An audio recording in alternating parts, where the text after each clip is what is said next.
Welcome to Farrar. Will's just looking like that's totally normal, and Adam and I are looking at each other like, wait, is this what's happening here all the time? We just want to find out who is here with us. Whoever the shadow figure was not liked by anybody else. We knew that we had our work cut out for us. Is he showing himself as like huge? Like big and threatening? It literally grew and towered up and like up against the ceiling, trying to appear as menacing as possible. Something keeps touching this chair. Switch out with me because Terry's with you. He doesn't want to talk to me. He had this tremendous tragedy happen to him and never had justice. This is it, man. Whatever you want to say, you need to say it. I'm frightened. I'm Adam Berry, And I'm Amy Bruni. and this is Kindred Spirits Inside the Investigation.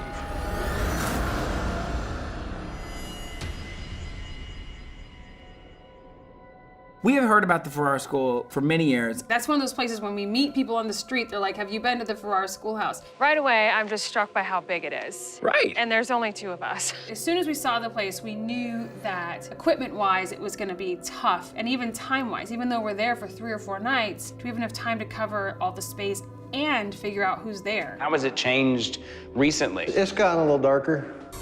The last few events we've had to take a few people outside. Will is the caretaker of this space, and when you look at Will, you're like, nothing can scare you, dude. Like, you've done this for years, but he was worried about the safety of the owners in the space. With their health and everything. They don't venture out. Right. And I'm really concerned about their safety. We don't leave a place without some sort of answer, and he needed that kind of investigation to be done on that building for his own peace of mind. I keep hearing bangs. Yeah, it's weird. So I mean, there. Welcome to Farrar. Will's just looking like that's totally normal, and Adam and I are looking at each other like, wait, is this what's happening here all the time? And whenever we get something like that during the tour, we're like, oh my gosh, what's gonna happen when we actually start investigating? Welcome to the 3rd floor. It's probably the most active floor. So there's a shadow man, which Will encounters a lot on the 3rd floor. It's about the same size as me. It just comes up and checks you out, watches you. He feels like that's almost like his own personal ghost, like really makes itself known to him only. But then there's this other shadow figure that was seen in one of the classrooms. There's a heavy darkness, very tall shadow. This one actually was seen by a few people, and it grew, like it literally grew and towered up and like up against the ceiling, trying to appear as menacing as possible. It was very out of character for what had been happening there in the past. And that was really the moment that Will was like, all right, I gotta call someone, because that to him was activity he'd not seen before, and he didn't understand why there was suddenly this presence that was like trying to come off as that threatening. Are you willing to come out and talk to us? Do you want to step out and let us see you? We use the SLS camera, which stands for Structured Light Sensor. Basically, it maps a person in a room. Like if I put it on her, you could see her. But when you point it at an empty space and a figure shows up, it's a way for the spirit or entity to interact with us without having to vocally explain anything.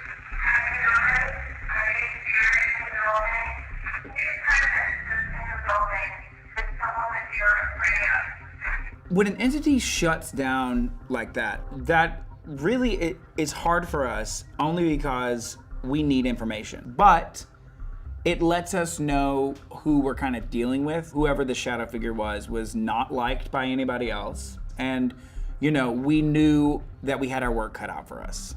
We just want to find out who is here with us. So we felt it was important to do a spirit box session pretty quickly, just because it gives us clues as to where we should be headed. And we got a lot of interesting details. The farm. You died on a farm? We've learned things that don't make sense right that minute. You don't discount those because they can pop back in later in the investigation. So this is what I found. Not far from here, the body of a man was found on a farm. No way. What was his name? His name was Terry. You got a war going on in this building. Got a war going on? Yep. Chip Coffee goes through the school And he's picking up on things. We told him that we had honed in on this guy, Terry, potentially. Right. Is he showing himself as like huge? Like big and threatening? Like, how do you know that, Yeah, how do Chip? you know? We knew we were on the right track at that moment because whatever energy he was picking up related to this guy, Terry. If there's more than one entity, maybe they'll pick and choose who they talk through. That's cool. Yeah.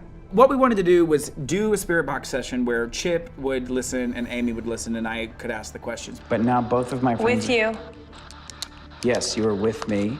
So can you talk? Yeah. Hello? Somebody was talking to Amy. I assumed it was Terry because it was answering the right questions, it knew what Terry was, and then Chip was picking up on everybody else. It was almost like he was holding them at bay while we were talking to Terry, which was Yeah. interesting. Something keeps touching this chair. Switch out with me Why? and ask questions. Just because Terry's with you, he doesn't want to talk to me. He wanted Amy. And so in the midstream, we switch the investigation up. This is it, man. Whatever you want to say, you need to say it. I'm frightened. Can you behave? I belong. You do. He found a space where he was being heard, but he was kind of bullying the other people there, the other entities there, and we had to kind of have a heart-to-heart with him. Honest as possible. Yes, do that, please. You can start fresh here. He's trying. He had this tremendous tragedy happen to him and never had justice, and finally he was being heard, and he just acted out in a way that was completely inappropriate, but he kind of came to terms with it. All right, Terry, thank you for talking to us finally, okay? Keep that up. We just think that Terry needed to be acknowledged, and he just needed a bit of positivity in the afterlife that maybe he didn't get even in, his actual life. It took us a minute to get him to talk to us, but I think now that he has at least started the conversation, it's, you guys can continue it. Like you say, his acknowledgement is going to get him to calm down. He knew the kind of person Terry would have been. He sort of related with Terry in a way. And now, he becomes the person that will continue to mediate the situation. We really felt as though just creating kind of a little area for Terry on the chalkboard would be a good way to kind of acknowledge him and the fact that he's in the space now, kind of welcome him into the space. Nicely done, Mr. Barry. It was a really great case. I felt like we did something great there. Thanks for watching. And for more Kindred Spirits content, head to Travel Channel Go.